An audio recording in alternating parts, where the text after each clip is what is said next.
मैं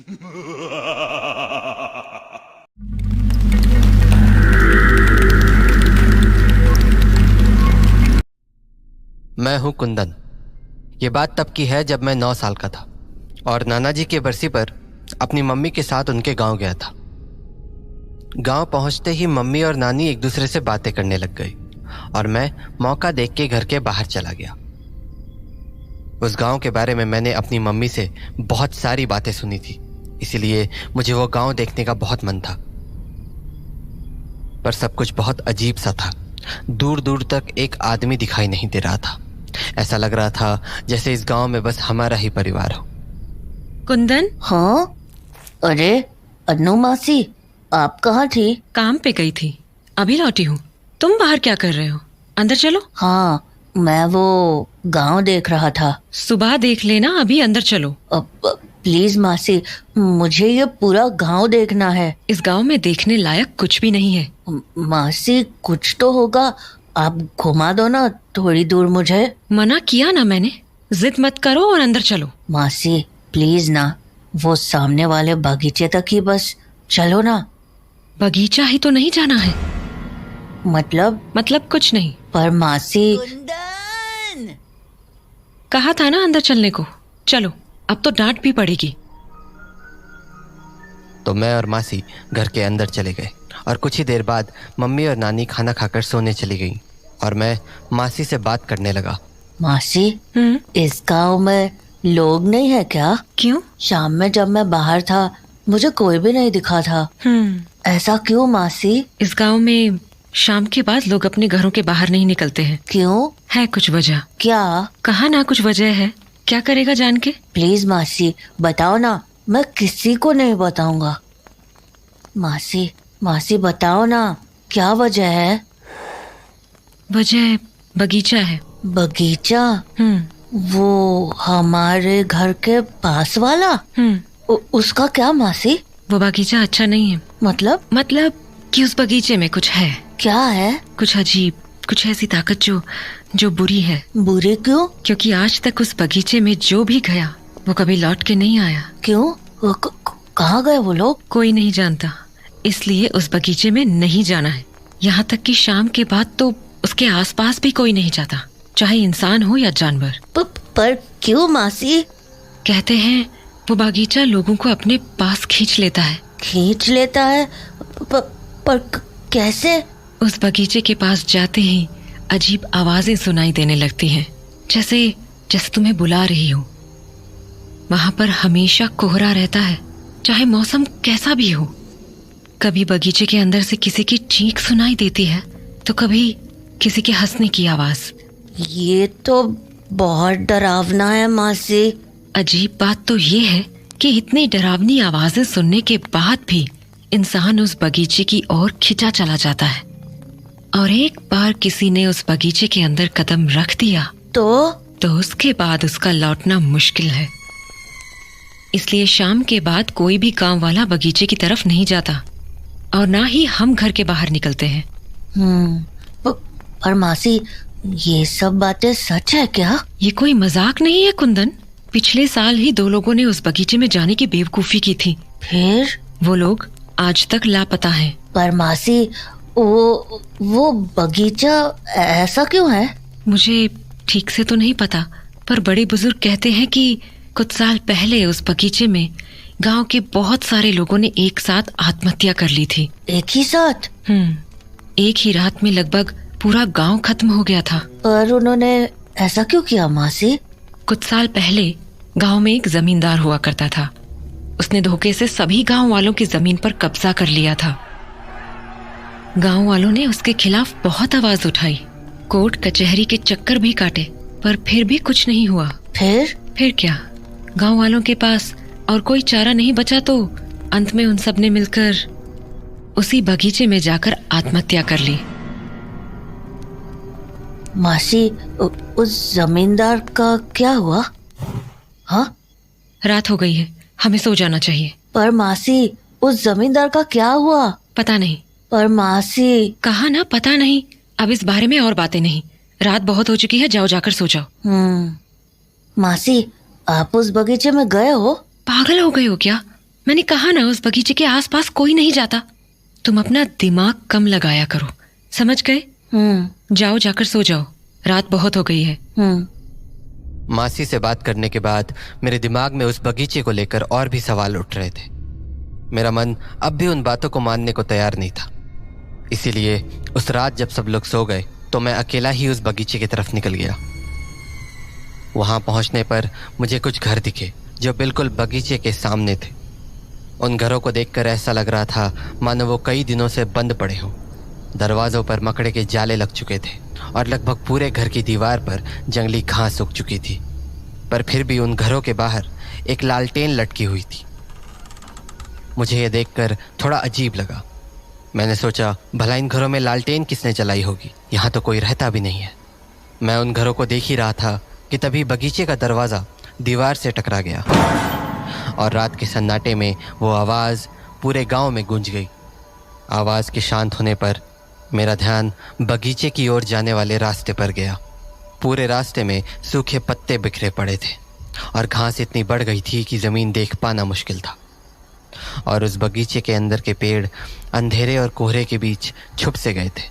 मुझे ये बात भी अजीब लगी थी क्योंकि बगीचे के बाहर कोहरा बिल्कुल भी नहीं था। फिर मैंने सोचा, हो सकता है पेड़ ज़्यादा होने के कारण बगीचे के अंदर कोहरा हो। मैं ये सब सोच ही रहा था कि मुझे बगीचे में से किसी के भागने की आवाज़ आई। पर जब मैंने बगीचे की ओर ध्यान से देखा तो मुझे वहाँ कोहरे के अलावा कुछ नहीं दिखा। मैंने उस बात को अपना वहम समझकर टाल दिया और बगीचे को करीब से देखने की सोचने लगा। पर तभी मुझे ऐसा लगा जैसे मेरे आसपास कोई खुसफुसा के बात कर रहा हो। मुझे बिल्कुल समझ नहीं आ रहा था कि वो आवाज़ें कहाँ से आ रही थी। धीरे धीरे वो आवाज़ें और भी तेज़ होने लगी। अब मुझे हल्का डर लगने लगा था। मैंने सोचा घर लौट जाता हूँ, पर तभी वो आवाज़ें किसी इंसान की आवाज़ में बदल गई और मेरा नाम पुकारने लगी।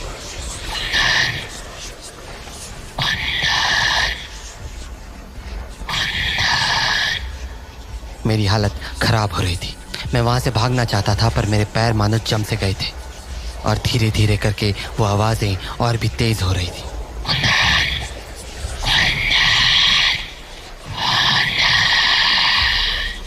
हाँ हाँ हाँ हाँ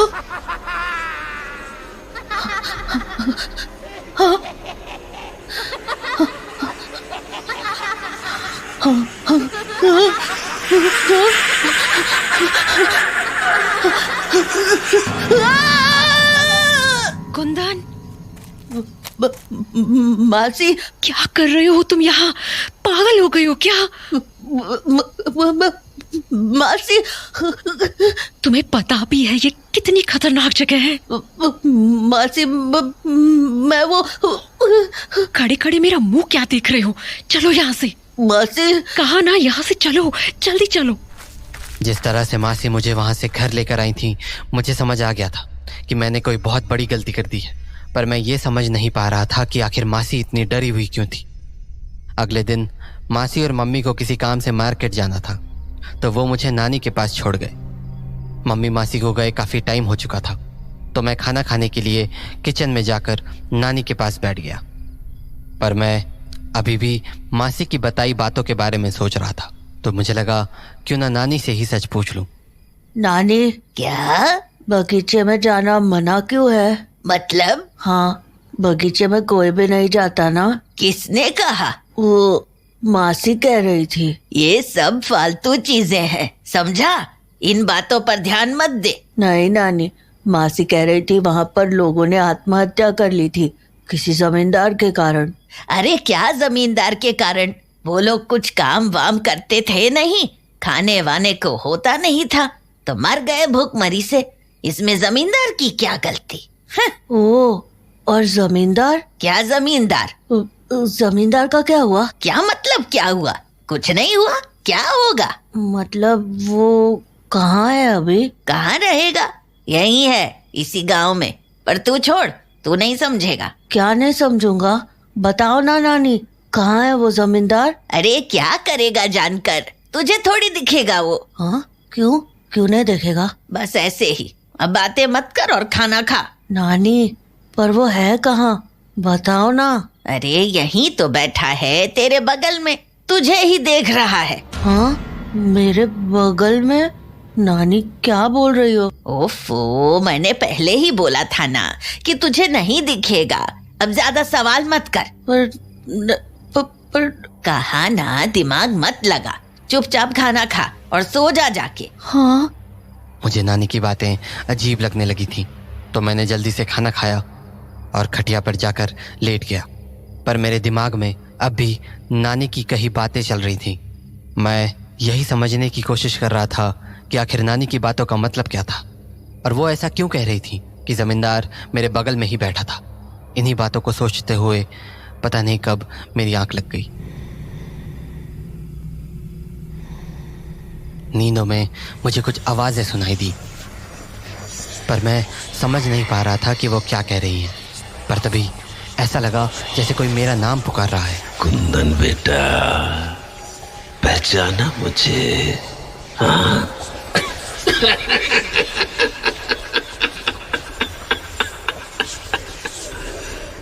मैं उन आवाज़ों को ध्यान से सुन ही रहा था कि तभी मेरी आंखों के सामने मेरे नाना का चेहरा आ गया।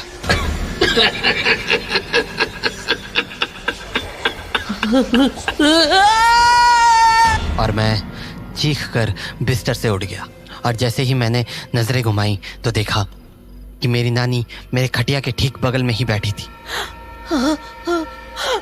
क्या हो गया? बुरा सपना देखा क्या? नानी, हो मैंने अभी नाना जी को देखा। तो दिख ही गया ना तुझे जमींदार। हाँ, जमींदार? हाँ, तू देखना चाहता था ना जमींदार को? पर नानी, मैंने तो नाना जी को देखा। तू अभी भी नहीं समझा? हाँ। अरे जमींदार तेरे नाना ही तो थे।